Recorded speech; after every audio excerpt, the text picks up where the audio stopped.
Austatud siinviibijad, räägin tööst ja pühendumisest natuke teise nurga alt kui tavaliselt ja põhiliselt omaenda maailmanägemisele ja omaenda kogemusele toetudes. Üks suur illusioon on inimkonnal olnud läbi kõigi aegade. See läbib rahvaste muinasjutte. Sellest on kantud Golemi lood juutidel ning Krati lood Eesti mütoloogias.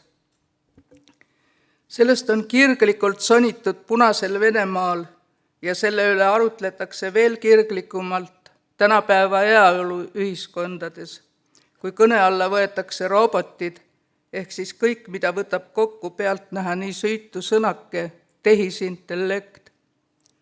Mis illusioon see siis on?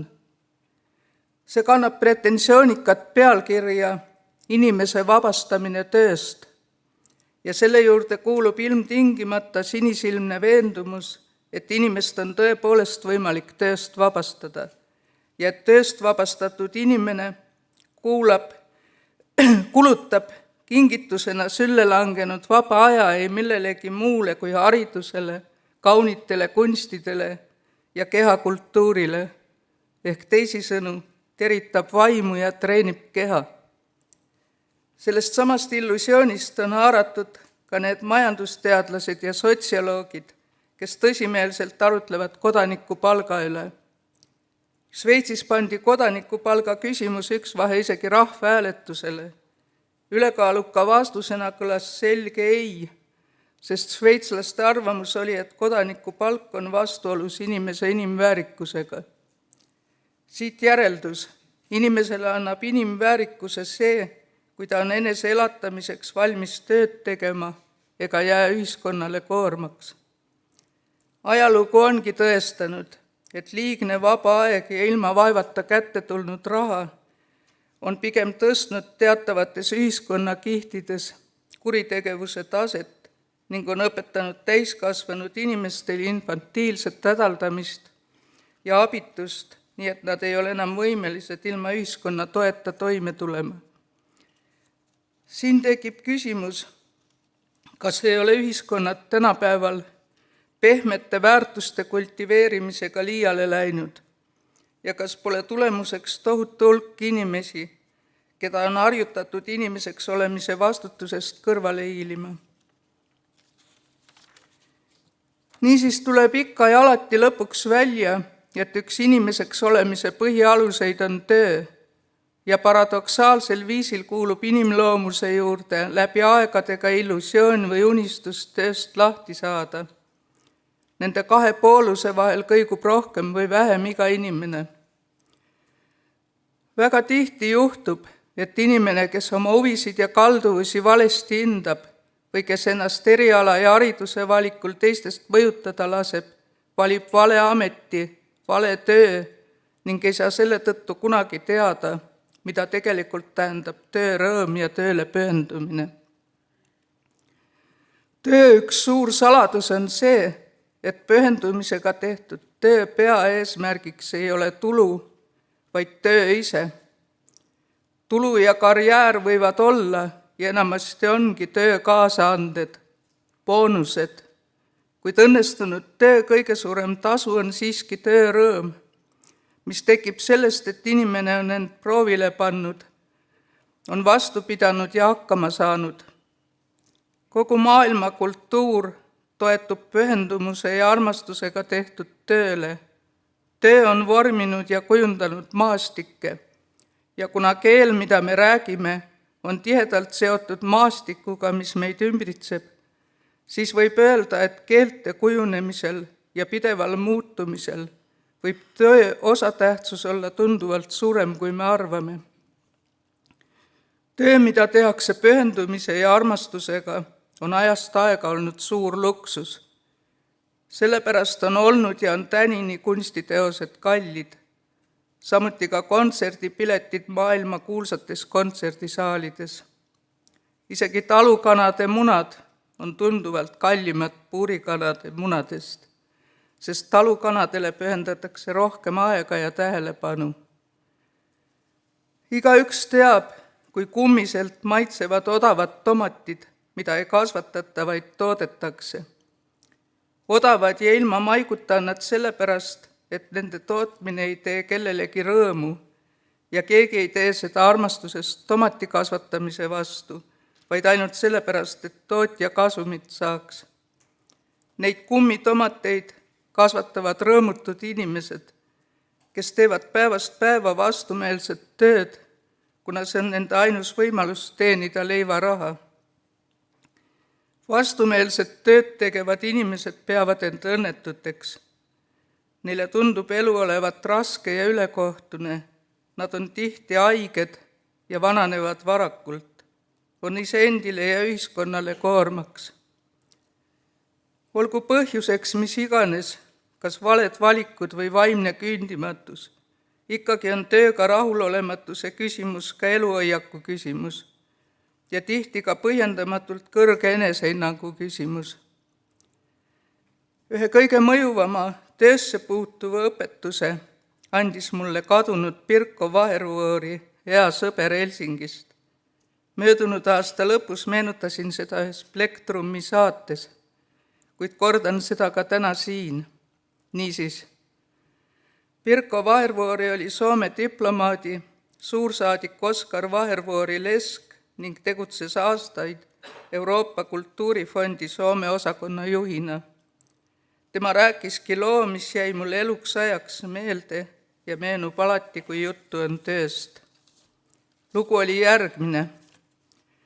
Kõige rängemal talvesõja talvel oli Pirko teismeline tüdruk ja pidi tegema talv läbi õhtute viisi koos oma vanaemaga rindele saatmiseks rasvaküünlaid. See oli olnud ebameeldiv ja nüri töö ning lõppude lõpuks ei olnud Pirko seda enam välja kannatanud ning oli hakanud nurisema ja hädaldama. Kui ta jõudis jutuga sinnani, ajas ta selja uhkelt sirgu ja pidas väikese pausi enne, kui ta oma juttu jätkas. Ta ütles, tead sa, mis mu vanaema siis tegi? Mu vanaema hakkas naerma ja andis mulle õppetunni, mis mind elus alati on aidanud. Mu vanaema ütles, pea meeles, et meie ei tee mitte kunagi mitte midagi sellepärast, et me peame, vaid me teeme kõike ka kõige tüütumaid töid sellepärast, et me tahame. Orjad teevad sellepärast, et nad peavad. Vabad inimesed teevad sellepärast, et nad tahavad. See on igaühe omaenda otsus, kas ta tahab olla ori või vaba inimene. Minu jaoks, nii nagu omal ajal Pirko jaoks, on see olnud kõige vabastavam, kõige üllatavam ja kõige lootustandvam sõnum, mida ma kunagi töökohta olen kuulnud. Võib-olla, et lihtsamat ja kõigile kättesaadavamat tüütu töötalumise retsepti polegi.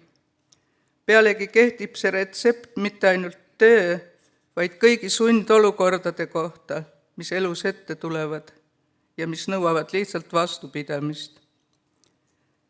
Rääkisin siin enne tööle pühendumisest.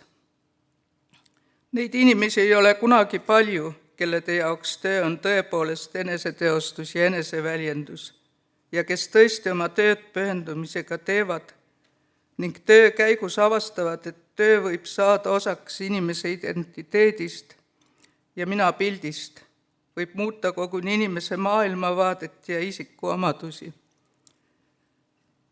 Mõtestatud ja hingestatud töö hingestab ja mõtestab omakorda maailma ja maailma hingestamiseks kõlbab iga töö. Seda tõestavad meil ja kõigepealt Gooti katedraalid ja tõestab ka näiteks see moodne kontserdihoone, mis asub Šveitsis Luzernis ja mis on täpselt nii, nagu need endisaegsed katedraalidki, tehtud tavalistest kividest, tavalisest saematerjalist ja tavalisest klaasist. Kuid tegijatel on nii katedraale kui Luzerni kontserdihoonet projekteerides ja ehitades oma töö läbi õnnestunud mateeria muuta vaimuks. Surnud mateeria hingestamine näibki olevat töö üks salajasi otstarbeid ja eesmärke. Sedasama, mis on toimunud töö käigus nende katedraalide ja Luzerni kontserdihoone ehitusmaterjaliga, võib näha ja tajuda ka Toskaana ja Umbria viinamägedel ja põldudel, millede muld on aastatuhandete jooksul inimese käte vahelt läbi käinud ning on selle läbi muutunud, nii et nende maastike nägemisel haarab meid alateadlik pühaduse tunne. Siit lühike ja pisut pateetiline kokkuvõte. Inimese võimuses on tööle pühendumise läbi maailma hingestada. Kuid inimese võimuses on ka vastumeelselt ja hingetult tehtud töö läbi maailma ära rikkuda, muuta ta väljakannatamatuks, inetuks ja elamiskõlbmatuks paigaks. Ja siin jõuame ühe olulise küsimuse juurde. Mida õieti mõeldakse, kui räägitakse süüdimatu iseenesest mõistetavusega tõejärgsest maailmast? Kas mõeldakse seda, et inetu, väljakannatamatu ja elamiskõlbmatu maailm tuleb valetada inimesele vastuvõetavaks, kui mingi X riigi ärihuvide jaoks töötav propagandatalitus pidevalt sisendab, et just niisugune peabki maailm olema? Olen siin rääkinud tööst kui millestki, mis kuulub inimeseks olemise juurde.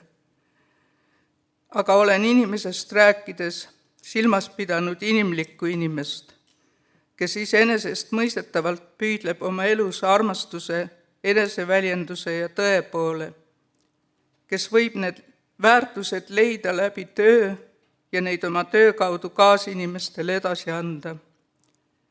Kuid ma ei saa enam silmi kinni panna selle ees, et müüt tõejärgsest maailmast aitab kurikavalalt kaasa hoopis teistsuguse inimtõu kujundamisele. See, mida täna nimetatakse hellitavalt tõejärgseks maailmaks, pole ju tegelikult midagi uut.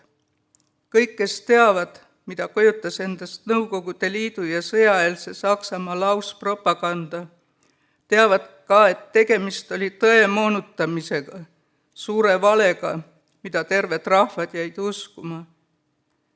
Tõejärgse maailma tegelik nimi on propagandale allutatud maailm, valetav ja valet uskuv maailm.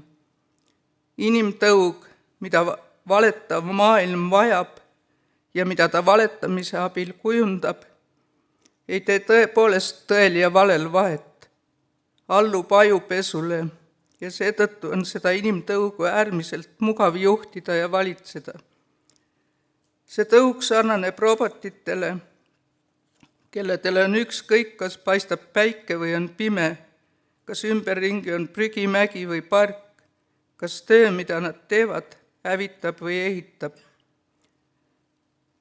Võib-olla pole kõigi tänapäeva maailma ähvardavate katastroofide põhjuseks mitte miski muu kui see, et inimvaimu püütakse vahetada iga hinna eest tuluks ja kasumiks.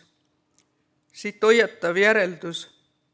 Niipea, kui inimene kaotab võime tõel ja valel vahet teha, kaotab ta ka armastuse võime ning eneseväljendamise vajaduse. Sellega lakkab inimene olemast vaimne olend. Kohe, kui inimene lakkab olemast vaimne olend, kaotab ta oma otstarbe maailmas. Siis selgub kohe ka see, et liha ja kondid ei ole kuigi vastupidav tööriistamaterjal. Läheb kergesti katki ja rikki ja on ette ära arvamatu. Siit on väike samm edasi sellele, et inimene ei tasu ennast ära.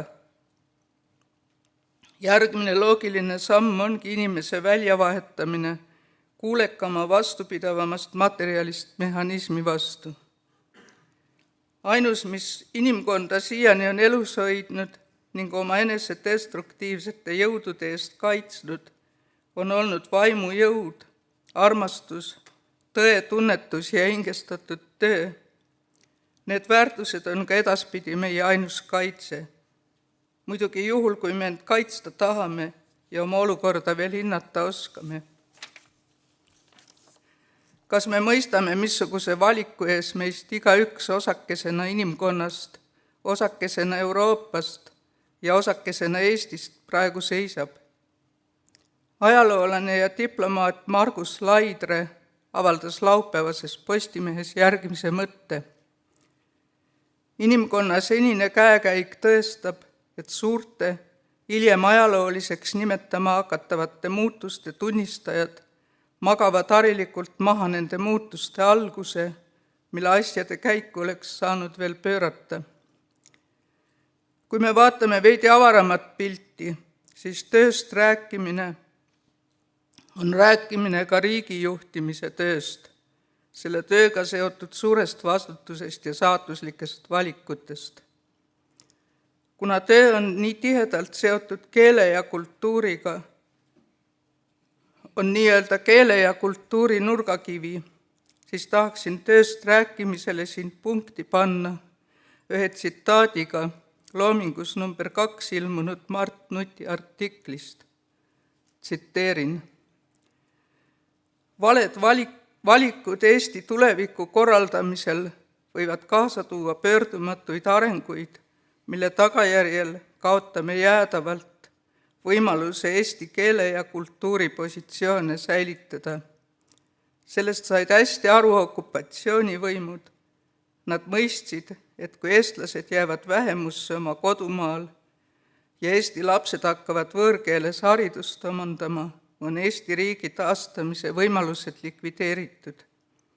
Oleks eriti rumal nüüd oma kätega teha seda, millega võõrvõim hakkama ei saanud. Tänan.